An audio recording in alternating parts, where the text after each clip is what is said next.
अस्सलामुअलैकुम दोस्तों। आज हम एक ऐसी जगह का सफ़र करेंगे जहां हकीकत और अफसाने मिल जाते हैं, जहां समुंदर की गहराइयों में राज छुपे हुए हैं और आसमान से जहाज़ गायब हो जाते हैं। हम बात कर रहे हैं बरमूदा ट्रायंगल की। बरमूदा ट्रायंगल एक ऐसी जगह है जो शुमाली बहरे ओकेयानूस में है और तीनों कोनों से बरमूदा, फ्लोरिडा और पोर्टो रिको के इर्द गिर्द घिरी हुई है। यहाँ पिछले कई सालों से बहुत सारे जहाज़ों और हवाई जहाज़ों के गायब होने की कहानियाँ मशहूर हैं। पहली कहानी है यूएसएस साइक्लोपस की। 1918 में ये बड़ा फौजी जहाज़ 300 से ज़्यादा लोगों के साथ बारबाडोस से निकला, लेकिन कभी भी वापस नहीं आ सका। कोई तकलीफ़ का सिग्नल नहीं, कोई मलबा नहीं, बिल्कुल गायब। ये वो टाइम था जब लोग बरमूदा ट्रायंगल को जानना शुरू हुए। फिर आते हैं फ़्लाइट 19 के 5 बमबार जहाज़ों की तरफ। 1945 में ये ट्रेनिंग मिशन पर निकले और सब के सब गायब हो गए। यहाँ तक कि इनको ढूंढने गया रेस्क्यू प्लेन भी कभी वापस नहीं आया। कहते हैं कि कॉम्पस गलत नेविगेशन दिखा रहा था और पायलट रास्ता भूल गए। कुछ लोगों के मुताबिक यहाँ पर एक एटलांटिस का पुराना डूबा हुआ शहर है। एटलांटिस एक ऐसा शहर जो कि तरक्की याफ्ता होता था और समंदर में डूब गया।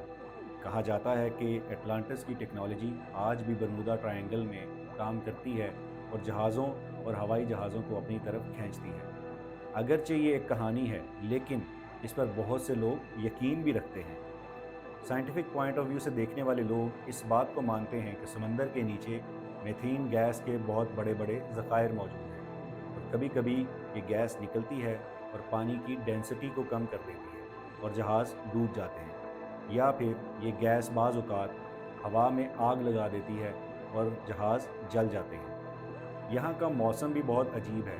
अचानक तूफ़ान आ जाते हैं, तेज़ हवाएं चलना शुरू हो जाती हैं और ऐसे बादल जो कहीं और नहीं दिखते यहाँ पर नज़र आना शुरू हो जाते हैं। कहते हैं कि यहाँ पर वक्त और जगह में भी तब्दीली होना शुरू हो जाती है। इन तमाम कहानियों के अलावा एक ऐसी सच्ची कहानी वो हम आपको सुनाते हैं।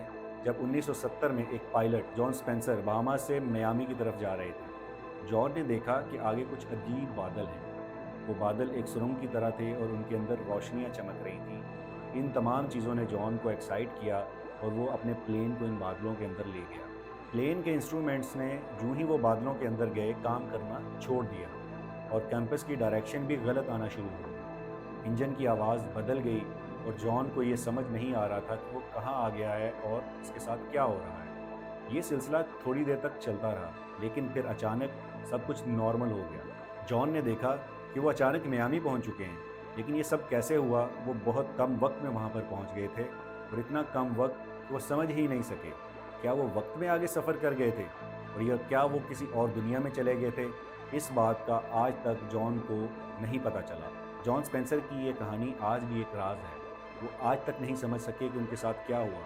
उनकी कहानी बरमूदा ट्रायंगल के राज को और भी गहरा कर देती है। लेकिन आजकल के दौर में जब हम मुख्तलिफ साइंसी नज़रियों को देखते हैं तो इस चीज़ का इदराक होता है कि इस जो लोकेशन के ऊपर ऐसी कोई पैरानॉर्मल एक्टिविटीज़ भी नहीं हो रही और ना ही यहाँ पर गायब होने वाले जहाज़ों की तादाद नॉर्मल जहाज़ों के तादाद से ज़्यादा है। क्योंकि बहुत सी दुनिया में ऐसी लोकेशंस हैं जहाँ पे आए गए दिनों में ये वाक़यात होते रहते हैं और इनकी frequency as compared to other locations भी सेम ही है। बरमूदा ट्रायंगल आज भी एक मुअम्मा है और लोग इसको समझने के लिए बहुत से तजर्बात और उस लोकेशन पर जाकर उसको एक्सपीरियंस करने की कोशिश करते हैं। क्या यहाँ पर कोई ऐसी मखलूक आबाद है जो जहाज़ों को अपनी तरफ खींच लेती है? क्या यहाँ पर वाकई कोई गैस की वजह से जहाज़ जलकर राख हो जाते हैं?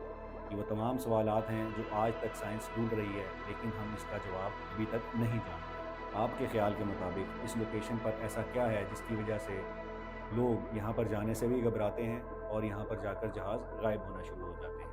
बराए मेहरबानी कमेंट्स में लाज़मी बताएं।